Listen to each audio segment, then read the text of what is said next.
Hi, we have Albinder Dhindsa from Zomato, Head of International Operations. Yeah. Hi, Uh, Albinder. Thank you. So, Good to be here. can you tell us a little bit about Zomato and why it started in India, Sri Lanka, and now GCC? Okay. So Zomato is an online restaurant guide. So we are now present in 20 cities worldwide. We just launched Manila today.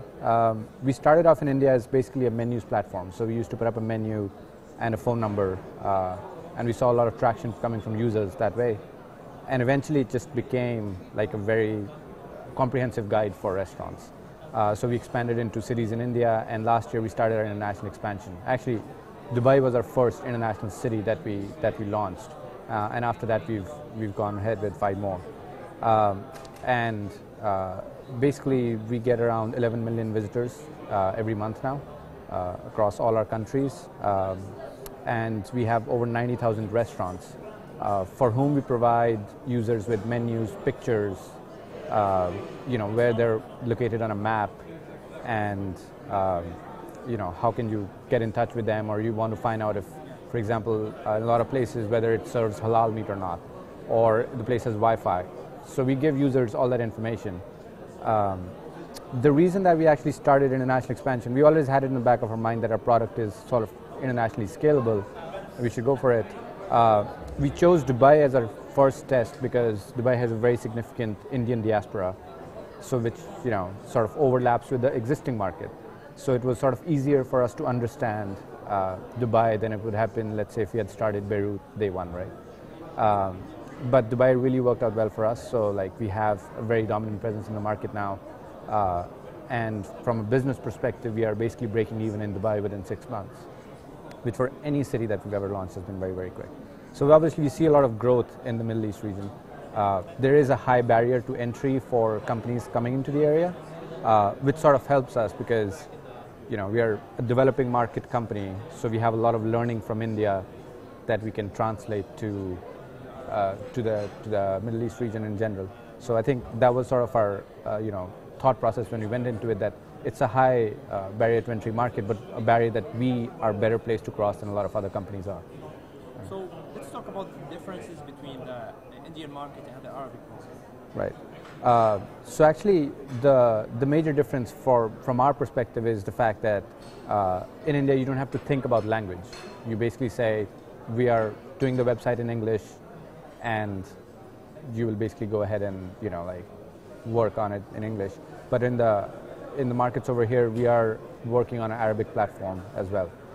So we hope to roll that out sometime in the near future. And then we have to sort of, every city when it comes to restaurants has a different characteristic. India, for example, is a very dominantly delivery market, right? Every place will deliver. Takeaway is not an issue. Whereas, let's look at Levant, like in this area, people like to go out and eat and sort of sit outside and like enjoy their meal that way. So it sort of changes the way that the product is used. Another example I can think of is in India, a lot of users come to us for menus. When you come to Dubai, a lot of users come to us for maps because there is no addresses as such in Dubai. So it's very hard to like pinpoint where a restaurant is, just from the address. So that's sort of, some of the salient differences from our perspective. From a B2B side, there are a lot of similarities actually in the market, because you have merchants in India who are also sort of catching up with the online advertising model. They are sort of harnessing the power of the internet to get more customers in the door. And I think the same trend is now getting in the Middle East as well. But these are traditionally our markets that are very internet heavy. So what's your monetization plan? So we have a very simple monetization plan. We basically cater only to restaurants. So users come looking for restaurant information. And in turn, we promote the restaurants on the website via separate advertising space. So it's banner advertising.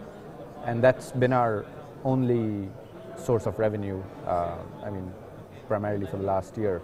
And the plan is to basically scale that up, because we see that we are actually able to drive a lot of real business to the restaurants just because of the very highly targeted nature of the users that come to the website.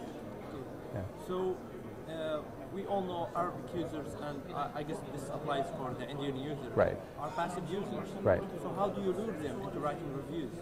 So just because of that particular sort of mindset, reviews were never our sort of, we were never a review first website.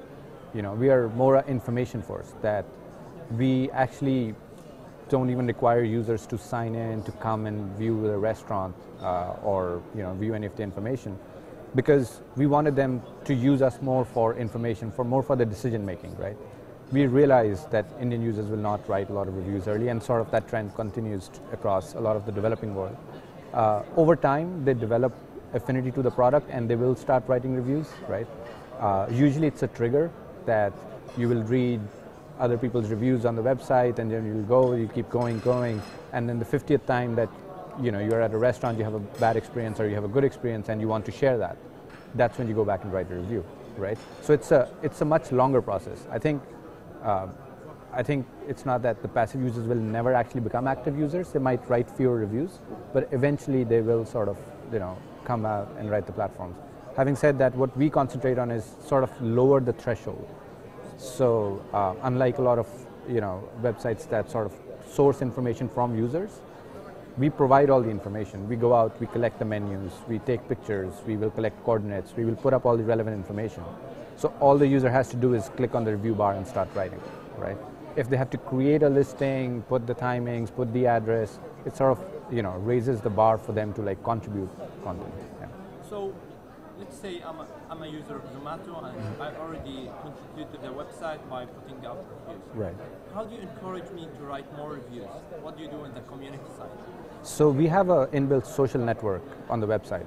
So we sort of rank our contributors as a foodie, a super foodie, a connoisseur. It's a gamification, but it's a very basic layer of gamification, right? And what basically sort of moves you up the level is if you write more reviews, more useful reviews. So they have to be a certain length, they have to have good content in them. And if you write more of them, you sort of rise up in the leaderboard.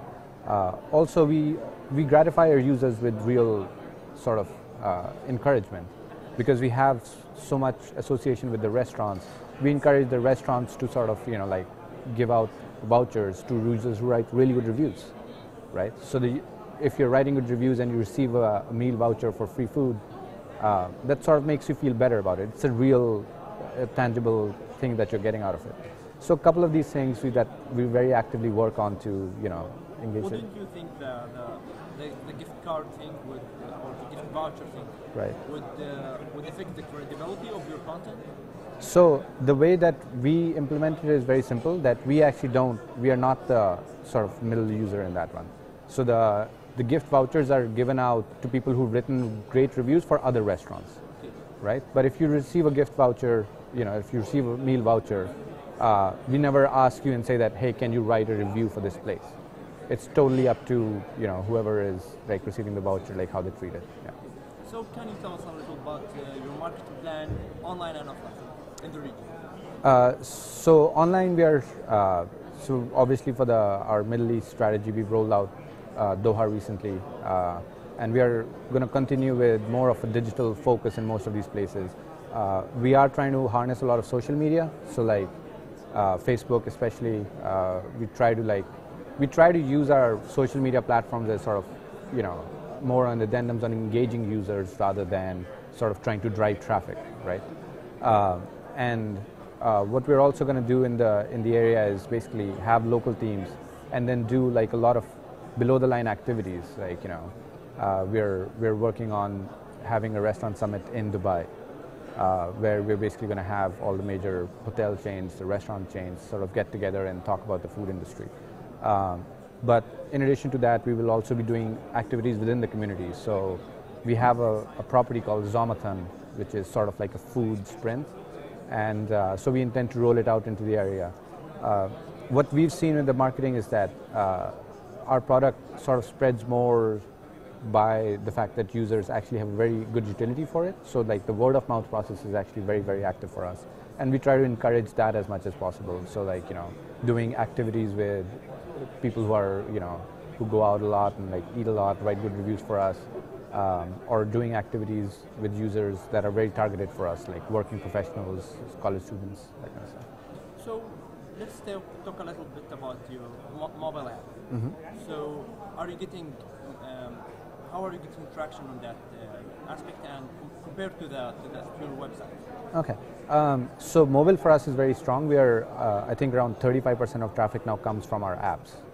And basically we are across all the platforms. So I think the key for the mobile app for us is that we actually got into the game very, very early.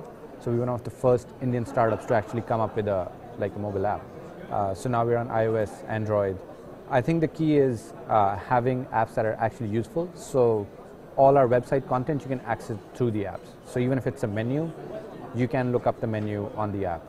And the way that the mobile apps have sort of created a niche for themselves is that because they're location aware, they sort of give the users an extra use case for using Zomato, right? If you're in a particular area that you don't know really well, all you have to do is say, explore around me, what's close to me, and we will give you all the detailed information. So it's still the high quality content. It's still all the information that you would need from Zomato, but now you have the additional sort of advantage of having it while you're mobile.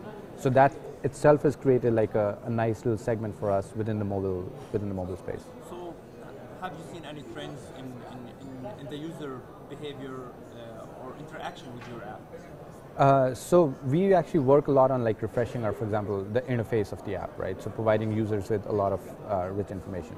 What we're finding is, especially India is the only place we've sort of seen a trend over time. We are relatively only 6 months in the Middle East, so we're not, I won't comment on that. But we've seen that the Indian users have become much more savvier over time.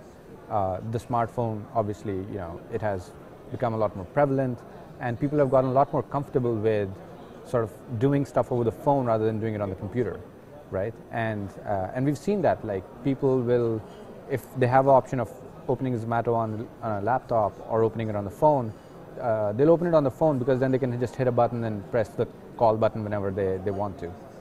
So we've seen that shifting of users from web to mobile.